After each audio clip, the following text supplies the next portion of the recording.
Overthinking, atau dalam terminologi klinis sering disebut sebagai ruminasi, bukanlah sekedar aktivitas berpikir biasa, melainkan sebuah siklus kognitif maladaptif di mana otak terjebak dalam putaran pikiran yang repetitif, steril, dan cenderung destruktif.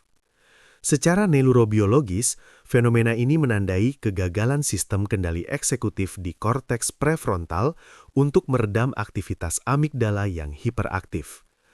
Ketika seseorang mengalami overthinking, otak seolah-olah sedang menjalankan simulasi tanpa henti terhadap berbagai ancaman hipotetis yang belum tentu terjadi, atau melakukan otopsi menyakitkan terhadap peristiwa masa lalu yang tidak lagi bisa diubah. Aktivasi awal dari kondisi ini seringkali dipicu oleh Default Mode Network atau DMN, sebuah jaringan syaraf yang aktif saat pikiran kita tidak terikat pada tugas spesifik. Dalam kondisi normal, DMN berguna untuk refleksi diri dan kreativitas. Namun pada pelaku overthinking, DMN menjadi tidak terkendali, menciptakan narasi-narasi internal yang dipenuhi kecemasan. Secara kimiawi, hal ini menyebabkan ketidakseimbangan pada reseptor neurotransmitter, di mana sinyal kewaspadaan terus dilepaskan tanpa adanya perintah untuk berhenti, menyebabkan keletihan mental yang luar biasa. Dalam diskursus Islam, fenomena ini berkaitan erat dengan konsep al-waswas, yaitu bisikan halus, dan hilangnya itmi'nanul qalb, ketenangan hati. Islam memandang bahwa akal adalah karunia besar untuk tadabbur, merenung.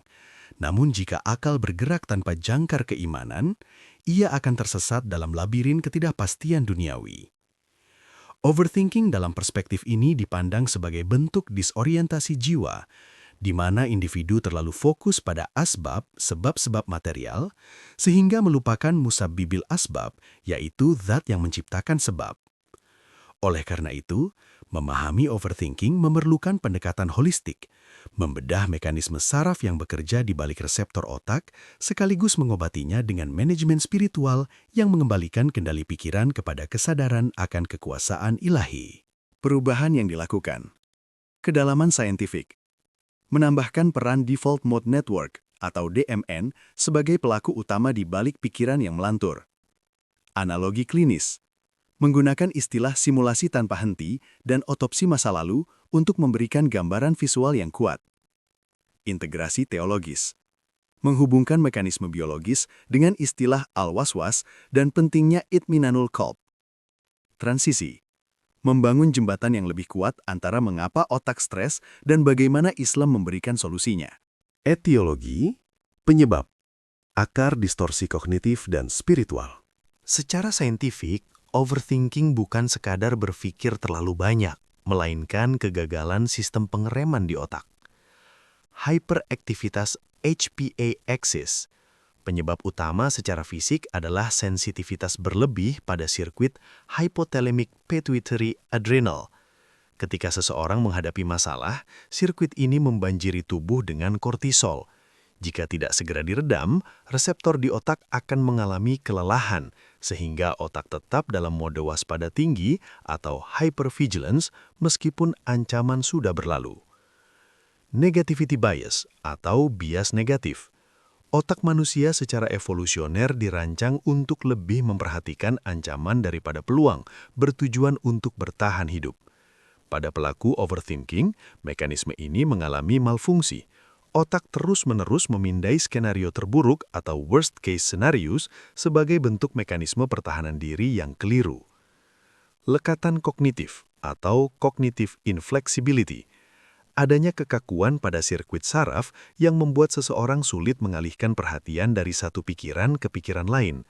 Hal ini sering disebabkan oleh rendahnya kadar neurotransmitter GABA yang berfungsi sebagai penenang alami otak. 3. Dampak patologis. Erosi biopsikospiritual. Jika penyebab overthinking tidak segera diintervensi, maka akan muncul dampak sistemik yang merusak kualitas hidup manusia. 1. Dampak neurobiologis, kerusakan otak. Paparan hormon stres secara kronis menyebabkan perubahan fisik pada struktur otak. 1. Atrofi hipokampus. Kortisol yang tinggi dalam jangka panjang bersifat toksik bagi sel-sel di hipokampus.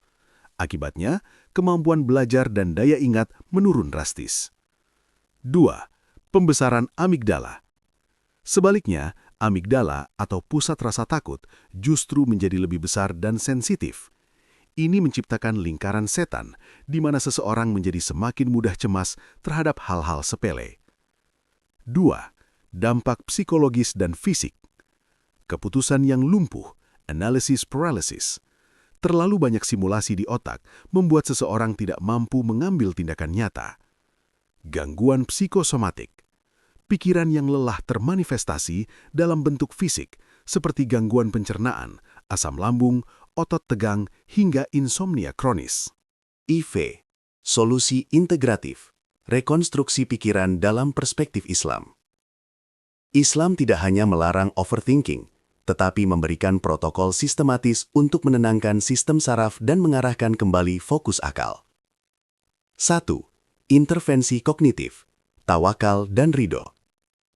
Tawakal bukanlah kepasrahan buta, melainkan strategi kognitif tingkat tinggi untuk melepaskan beban yang tidak terkendali. Sains. Ketika seseorang bertawakal, ia secara sadar mematikan mode hypervigilance di otak.